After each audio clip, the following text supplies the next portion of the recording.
somebody that's trying to quit smoking? Have you thought about vaping?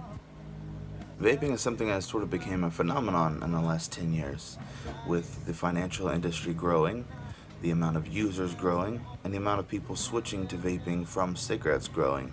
Now you might be thinking, why would I switch to vaping, which still has nicotine in it, when I could just be smoking, which also has nicotine in it, which is why I'm smoking in the first place. Let's take a look at a few points here. We're going to look at the finances, we're going to look at the health risks, and we're going to look at the ability to actually taper off and quit due to vaping.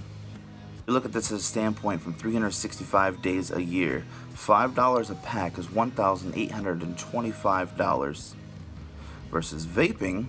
If you was to buy 120 milliliter bottle of vaping juice and it could last you for 2 weeks, which is fairly reasonable. Many people last a lot longer than that on 120 milliliters of juice. You can get those for $25 at most of your stores or even cheaper online. So if we look at $25 going every 2 weeks for 12 months, that's $600. That is $1,825 on the low end of cigarettes versus $600.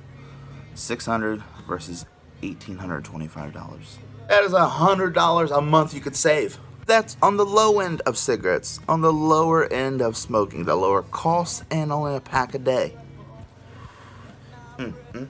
Okay, let's talk about the health benefits, or more accurately, the less risk of vaping to your health. There are currently hundreds of studies, both in the United States and the United Kingdom and all over the world, that are studying vaping and the health risks of that compared to the health risks of cigarettes. So far, many studies have concluded that only 5% of the damage is done to your body compared to a cigarette. Now what you're thinking, 5% damage? That's still damage to my lungs.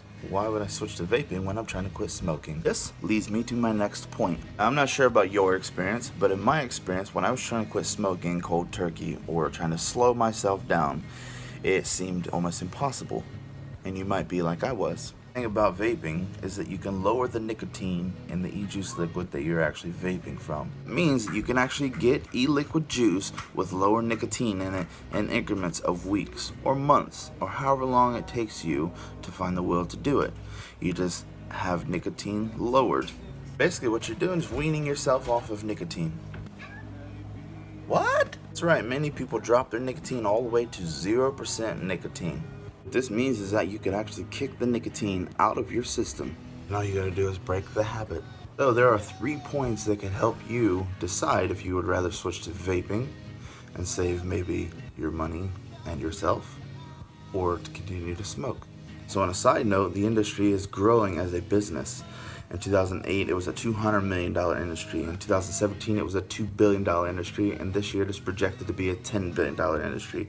According to Bloomberg, in the year 2021, vaping should be a $100 billion industry. So, to conclude, I hope that this video can help you decide if you would rather switch to vaping instead of smoking. Thanks for taking the time to watch my video. Don't forget to subscribe to stay notified and updated on when I post new videos.